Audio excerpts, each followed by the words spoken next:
Leur parcours était tout tracé, puis ils ont découvert le Web3. C'est devenu une passion, ils sont alors devenus des Web3 builders, à leur rythme, à leur manière et selon leur vision. Inspirez-vous de leur parcours incroyable et devenez, vous aussi, un builder. Je suis Romain Milon, j'aide les projets Web3 à recruter et à fidéliser les meilleurs talents du secteur. Pour m'aider à propulser le podcast, pensez à vous abonner et en parler à 2 personnes autour de vous. Bonne écoute. Avant de plonger dans l'épisode d'aujourd'hui, un mot de notre sponsor, Blockchain Entropy. Vous lancez un projet Web3 ou cherchez à donner un virage stratégique à votre initiative, Blockchain Entropy est votre allié. Avec Vincent à la barre, expert en finance et spécialiste en management de transition pour projet Web3, vous serez guidé vers la réussite. Je travaille avec Vincent depuis près de 10 ans et son expertise est tout simplement incomparable. Pour transformer votre vision en réalité et propulser votre projet Web3, faites confiance à Blockchain Entropy, je vous mets les liens en commentaire. Et maintenant, place au podcast. Avant ce nouvel épisode, je tenais à vous préciser que nous ne donnons pas de conseils en investissement financier dans ce podcast. Je vous rappelle aussi que tout investissement dans les cryptoactifs et les NFT comporte des risques et peut entraîner des pertes en capital. Soyez prudents et faites toujours vos propres recherches. Bonjour à tous, je suis très heureux de vous retrouver pour ce nouvel épisode de Behind the Chain. J'espère que vous êtes en pleine forme. Alors aujourd'hui, je reçois Gaspard Bonneau, c'est le CEO du projet qui s'appelle Digital Identity Vault. On l'appellera DIV pour la suite de l'épisode. Comment tu vas, Gaspard ? Salut Romain, ça va super et toi? Bah écoute, en pleine forme, on commence la journée à fond avec cet enregistrement. Comme tu le sais, on commence tout de suite dans le vif du sujet, dans le podcast. Est-ce que tu peux me dire ce que tu faisais avant d'arriver dans le Web3 ? Yes, alors avant d'arriver dans le Web3, moi j'ai toujours été dans l'entrepreneuriat, ça a toujours été mon truc, donc je suis étudiant en parallèle au lycée. Et avant d'arriver dans le Web3, j'étais comme je te le dis, déjà dans l'entrepreneuriat, j'avais fondé une première startup qui avait pour but de reprendre le concept de Airbnb dans la location d'avions privés. Donc c'était mon truc avant le Web3, et puis ensuite je suis entré dans le Web3 au moment du bull run en 2021. Ok, intéressant de se dire que tu as déjà eu une expérience entrepreneuriale alors que tu es encore lycéen aujourd'hui.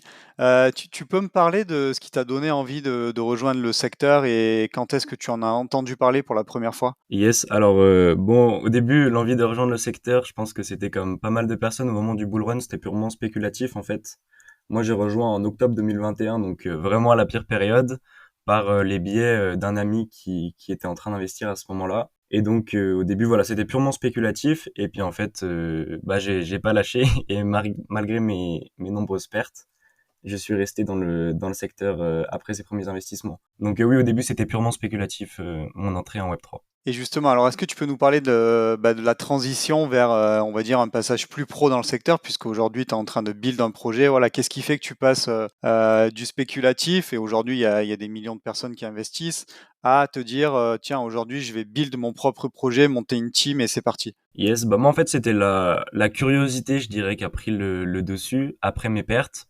Je me suis mis à essayer de comprendre réellement ce qui se passait derrière, et c'est là que j'ai découvert l'univers fabuleux de la blockchain. Et c'est à la suite voilà de nombreux livres, de nombreuses vidéos qui reprenaient les concepts même plus mathématiques derrière que j'ai fini par comprendre cet univers-là, et que je me suis dit bah en fait il y a quelque chose à faire. Et du coup je me suis passionné par tout ce qui était la tech interne Web3, et j'ai eu la chance de rencontrer donc Loïc et Mathieu, les deux directeurs de Galéon.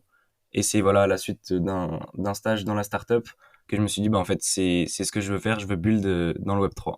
Alors c'est intéressant ça aussi, je pense, pour ceux qui sont relativement jeunes comme toi et qui cherchent aussi à avoir des expériences dans ce secteur-là. Comment tu as réussi à rencontrer les cofondateurs de Galéon et puis à obtenir un stage chez eux? Alors moi ça s'est fait avec vraiment pas mal de chance. C'est pas moi qui les ai rencontrés directement, pardon. C'est ma mère dans un train qui descendait de Paris à Annecy, et elle pensait que c'était des traders. C'était au moment de la chute de FTX, et elle savait que donc je suivais de près tout ce qui était lié à la crypto.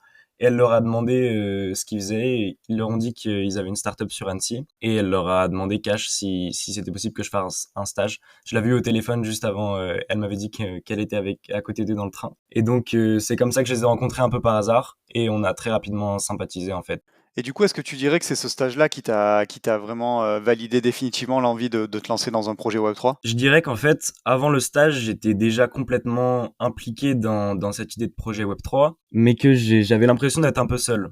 J'étais isolé dans ma chambre, je faisais les choses de mon côté, voilà, j'avais déployé quelques tokens, testé quelques trucs sur la blockchain, Mais le fait d'être plongé dans une startup qui fait ça toute la journée avec des gens qui passent voilà la plupart de leur temps à faire ça, ça m'a fait réellement un déclic où je me suis dit bah ok, c'est vraiment ça que je veux faire. Et il y a des gens qui font ça toute la journée quoi. Et c'était mon petit truc avant et je me suis dit bon bah c'est vraiment là que je veux m'orienter. Bah écoute, excellent en tout cas et bravo de t'être lancé. Alors ce que je te propose maintenant, bah, c'est que tu nous parles de Div, le projet que tu es en train de construire.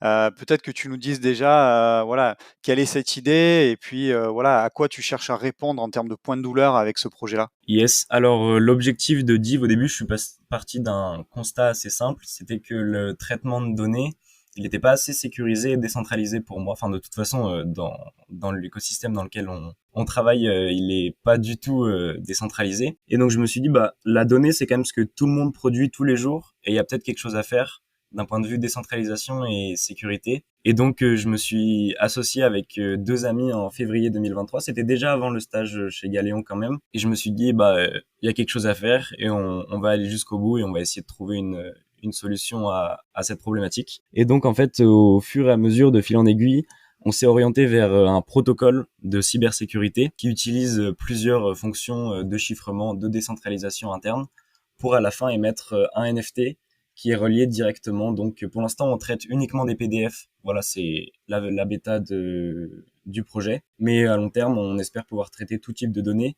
et donc répondre à cette problématique de sécurité et de décentralisation de documents. Et du coup, est-ce que tu pourrais nous dire, bah, en quoi vous vous différenciez d'autres acteurs, tu vois, qui font déjà ça? Il y a pas mal d'acteurs qui sont positionnés justement sur la certification, des données, voilà. C'est quoi votre truc à vous et comment vous le vendez? Bah, la particularité qu'on a réellement, c'est qu'en fait, on a atteint un niveau de sécurité. Nous, on a vraiment mis l'aplomb sur la haute sécurité. C'était vraiment notre premier point d'appui.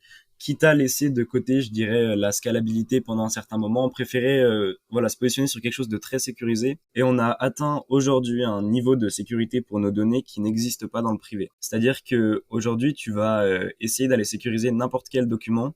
Le niveau de sécurité qu'on propose chez Div, c'est un niveau de sécurité qui n'existe pas.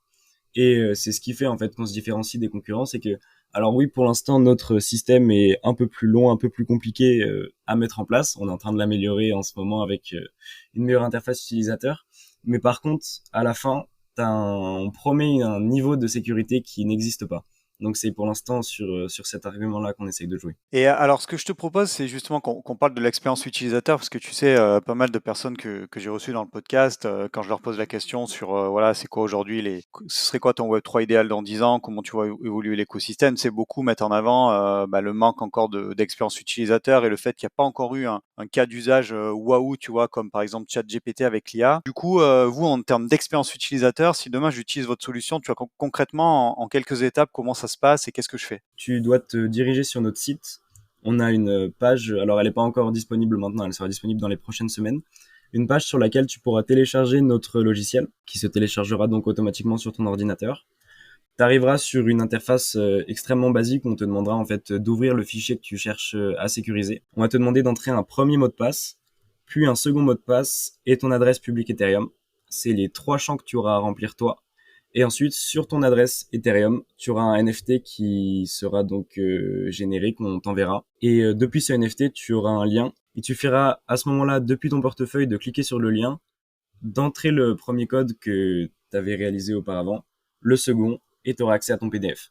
Et ça, à partir de ce moment-là, tu peux le faire n'importe où dans le monde et tu as un accès constant. Donc c'est voilà une interface assez simple. Alors, il reste quand même encore voilà deux mots de passe à connaître. Donc, on essaye de travailler dessus peut-être pour essayer de trouver une solution avec des mots de passe physiques dans l'idée de Ledger en fait. Mais sinon, pour l'instant, voilà, c'est l'idée d'un seul logiciel avec deux mots de passe et un accès à tes données. Ok, donc en fait, c'est vraiment on va dire, c'est de la sécurisation poussée à l'extrême de données personnelles, on est d'accord? Oui, c'est ça exactement. Alors pour l'instant, on préfère travailler sur les données professionnelles parce que je pense que la plupart des particuliers n'ont pas besoin d'un tel niveau de sécurité. Mais oui, pour l'instant, nous, on joue vraiment sur l'aspect extrêmement sécurisé de ces données. Et du coup, la question que je voulais te poser aussi, c'est est-ce que c'est collaboratif en mode, parce que tu vois, tu dis on va peut-être s'adresser aux entreprises dans un premier temps. Enfin, l'enjeu pour les entreprises, c'est OK, il y a le haut niveau de sécurité, mais il faut que ce soit collaboratif, il faut qu'une équipe ou plusieurs personnes puissent accéder à un même document. Du coup, est-ce que c'est des choses que vous avez prévues, ça? Donc oui, pour l'aspect collaboratif, de toute façon, pour accéder aux documents, il faut les deux codes et le NFT. Et donc l'enjeu qu'on a dans cet aspect collaboratif-là, c'est que quand bien même l'équipe se transmettrait les codes entre eux, il faut qu'ils aient également l'accès au NFT. Et donc ça contraindrait l'équipe à avoir un portefeuille MetaMask, oui, ou d'un autre type de portefeuille, avec le NFT qui soit disponible pour toute l'équipe. Et donc ça, c'est une des contraintes qu'on a pour l'instant, qu'on est en train d'étudier, parce qu'à l'heure actuelle, simplement avec le logiciel, en rentrant les deux codes, tu ne peux pas avoir accès aux documents. Si tu donnes les deux codes à un autre membre de l'équipe, il ne peut pas directement avoir accès aux documents. Il faut forcément qu'il ait un lien direct avec le NFT. Donc, on essaye de trouver des solutions avec d'autres développeurs pour résoudre ce problème-là. Mais oui, effectivement, pour l'instant, dans le collaboratif, on a un problème là-dessus. Et du coup, en termes de développement commercial, aujourd'hui, est-ce que vous avez déjà des premiers clients, des entreprises qui sont prêtes à vous suivre, à vous aider? Voilà, vous en êtes où par rapport à ça? Alors nous, on a fait le choix de ne faire aucun marketing. Voilà, c'est la toute première interview entre guillemets qu'on donne. On n'a fait aucun marketing, aucun démarchage, rien du tout. On est resté réellement de notre côté pendant plusieurs mois pour purement développer la technologie. Et donc on commence tout doucement maintenant à venir faire du marketing et à venir chercher nos premiers clients en fait. Donc comme je te le dis, le logiciel brut, il sera disponible d'ici un peu plus d'une semaine, on l'espère. Et donc, à compter de cette date, on pourra déjà aller chercher nos premiers clients et leur proposer des premiers services. Donc, on est en pourparlers avec certains clients dans le secteur bancaire notamment, mais rien de signé pour l'instant. C'est le début. Qu'est-ce qui vous a poussé aussi à vouloir absolument déployer une tech, tu sais, avant d'aller justement peut-être essayer de la vendre, etc. Parce que tu sais, aujourd'hui, quand on lance une startup, souvent on entend dire, bon, ben, tu sais, il y a un peu le fake it until you make it, parce que des fois, si tu développes un produit trop vite, trop tôt, il y a le risque que bah, ça convienne pas parfaitement à ce que souhaitent les clients. Et est-ce que c'est pas quelque chose qui vous fait peur, ça, justement, d'arriver peut-être avec un produit qui va pas tout à fait correspondre à ce que voulaient bah, vos futurs clients? Ah, si, bien sûr. C'est pour ça aussi que le produit n'est pas du tout fini, hein. Pour l'instant, on est réellement sur une bêta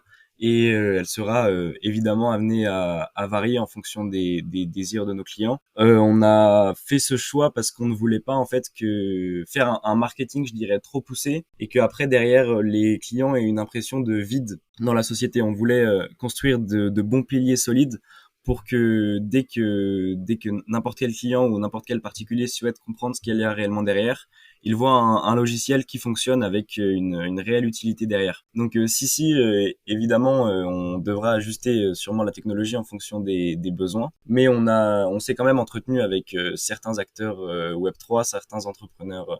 Je pense notamment à Timothée Moirou en partie. Ok, bah écoute, en tout cas, j'espère que votre produit rencontrera son marché et puis que voilà, vous allez le déployer partout. Écoute, je te propose maintenant qu'on passe sur les questions un peu plus perso. Du coup, est-ce que tu pourrais me dire, toi, bah voilà, ce qui te fait kiffer dans cet univers Web3 et puis peut-être aussi nous parler un peu comment on arrive à conjuguer une vie de lycéen avec une vie d'entrepreneur Web3? Ouais, alors moi, ce qui me plaît particulièrement dans le Web3, je dirais que c'est tout ce qui est innovant en fait. Toutes les nouvelles tech, moi je suis friand de ces choses-là. Donc bon, en ce moment, mon truc c'est les layer 2 en partie. Je suis pas un expert, hein, mais c'est ce qui m'intéresse. Et puis oui, pour concilier la vie d'entrepreneur à la vie de lycéen, je dirais qu'il faut juste trouver un équilibre. Mais quand on aime ce qu'on fait, on trouve le temps pour concilier les deux. C'est pas si compliqué quand on aime réellement ce qu'on fait à côté. Bon, ok, c'est noté. Et du coup, alors tu parlais des layers 2. Je crois qu'aujourd'hui, vous avez fait le choix, vous, de build directement sur Ethereum et et de pas passer par un layer 2. Pourquoi ce choix, notamment en termes de coût de transaction? Parce que j'imagine que bah, voilà, vous, c'est la création des NFT, Ouais. ça va coûter du gaz. Pourquoi pas avoir build sur un L2? Alors en fait, Ethereum au début, c'était juste pour une question de praticité. En fait, nos développeurs travaillaient sur Ethereum, donc on est resté sur Ethereum. Mais par contre, on est très très clair dans l'équipe sur le fait qu'on ne restera pas indéfiniment sur Ethereum. C'était, disons, voilà, pour le gros de la technologie, de le faire sur Ether pour avoir le principal, la principale technologie sur Ether. Mais ensuite, on basculera certainement sur un layer 2 pour plus de scalabilité et puis pour moins de frais, c'est sûr, parce que sinon, en déployant des NFT à tout va, on risque de se faire assommer sur les frais, ouais. Ok, c'est entendu. Le projet est relativement jeune, vous êtes vraiment vous en êtes encore au tout début. Mais si tu avais un retour d'expérience ou s'il y a quelque chose que voilà que tu aurais aimé faire autrement, ce serait quoi? Je dirais que c'est peut-être de pas s'associer avec des gens trop vite. J'ai peut-être fait l'erreur de tout de suite vouloir avoir des associés. Alors aujourd'hui, j'en suis très content parce que on travaille tous ensemble et que mes associés sont des gros bosseurs aussi. Mais voilà, vouloir s'associer directement avec des gens, je dirais que c'est peut-être pas la première chose à faire et il faut peut-être au début faire les choses de son côté, mettre tout à plat, mettre toute la théorie à plat et une fois qu'on a quelque chose de bien solide, s'associer avec les bonnes personnes dans le bon secteur. Et pas simplement s'associer avec des gens parce que c'est des amis en fait. Je pense que si je devais refaire la chose, je la referais peut-être différemment à ce niveau-là. Avec les personnes. Donc ouais, je pense que c'est toujours important d'avoir des phases de travail, de se lancer, de voir aussi la motivation de chacun, et puis après ça permettra de voir si on est vraiment compatible ou pas d'un point de vue business. Est-ce que tu pourrais nous partager toi maintenant un autre projet, même si voilà tu vis ton projet à fond, un autre projet que tu aimes bien et pourquoi et qu'est-ce qui te hype dans ce projet-là? Ouais, bien sûr. Alors là, moi, en ce moment, le projet que je suis à fond, outre Galéon, évidemment que j'affectionne particulièrement, c'est Hathor. Hathor, j'étais là depuis le début. Je crois que c'était en mars dernier, l'ICO qu'ils avaient fait. Je sais pas si tu connais, c'est un protocole qu'ils ont mis en lien avec Tor, en fait, pour permettre aux particuliers d'utiliser le réseau Tor. Et ils récompensent en fait toute personne qui se met entre le particulier et le réseau Tor pour faciliter l'accès. Et ils ont pas mal surperformé ces derniers temps. Je crois qu'ils ont fait plus 30 000% en moins d'un an. Donc en pure beer market, c'est vraiment pas mal. Et puis il y a une équipe sympa derrière avec une bonne techno. Donc je suis pas un expert non plus de d'Ator, mais j'ai pas mal aimé le projet. Et puis j'étais là depuis le début, donc c'est cool. Merci pour le partage. Non, je connaissais pas. Du coup, j'irai checker et on mettra le lien dans le descriptif du podcast. Dernière question déjà. Du coup, bah voilà, est-ce que tu pourrais me dire à quoi ressemblerait ton Web3 idéal dans 10 ans? Le Web3 idéal dans 10 ans, ce serait celui qui remplace le web actuel, hein. Un web complètement décentralisé et complètement sécurisé, en fait, où on a le contrôle. Moi, c'est ce que je recherche réellement dans le Web3 et c'est ce qui me plaît par-dessus tout, c'est le contrôle, l'accès aux données, l'accès direct. Je pense que c'est ce qui nous manque à l'heure actuelle. On n'est pas maître de notre argent, pas maître de nos données, pas maître de ce qu'on émet sur Internet. Et voir un web dans les années à venir qui serait complètement avec donc cet accès direct et puis décentralisé et sécurisé, c'est ce que j'aimerais voir. Donc un Web3 qui remplace le web actuel, ce serait l'idéal. Du coup, la question que je voudrais te poser, la toute dernière, c'est est-ce que pour toi, justement, la décentralisation totale ou maximale, elle n'est pas un frein non plus à l'adoption et est-ce qu'on risque pas à un moment donné de trop vouloir, tu vois, 100% de décentralisation, faire que finalement très peu de personnes vont utiliser la techno? Non, je pense pas. Je pense que c'est surtout une question d'interface utilisateur. De toute façon, l'utilisateur, le particulier, il ne peut pas s'investir et comprendre réellement ce qui se passe derrière une techno de décentralisation. Mais à partir du moment où on arrivera à donner l'impression à l'utilisateur en fait qu'il travaille sur un web classique centralisé comme ce qu'on a actuellement, mais que ce soit décentralisé derrière, on aura gagné le pari et on pourra générer une grande adoption du Web3. Donc non, je dirais que c'est surtout ce côté interface utilisateur qu'il va falloir travailler. Mais il y a des équipes et des projets géniaux dans le Web3. Donc à mon avis, dans les années à venir, c'est ce qui risque de se passer. Ok, bah écoute, merci pour ta réponse. On arrive à la fin de l'épisode. Du coup, j'ai été hyper content de faire cet épisode avec toi. Voilà, ça me fait toujours très plaisir de voir des très jeunes builders se lancer et pas se poser de questions comme toi. Donc, bah écoute, en tout cas, voilà, je vous souhaite beaucoup de bonnes choses pour Div. J'espère que bah voilà, vous rencontrerez beaucoup de succès. Et puis, écoute, je te souhaite voilà une bonne continuation. Et puis, je te laisse le mot de la fin pour conclure. Ouais, merci beaucoup. Merci de nous avoir accueillis dans Behind the Chain. C'était top pour notre toute première interview. Et puis, oui, on espère aussi que ça marchera bien et qu'on ira viser les plus grosses boîtes Web3. Excellent, Gaspard. À bientôt. Salut.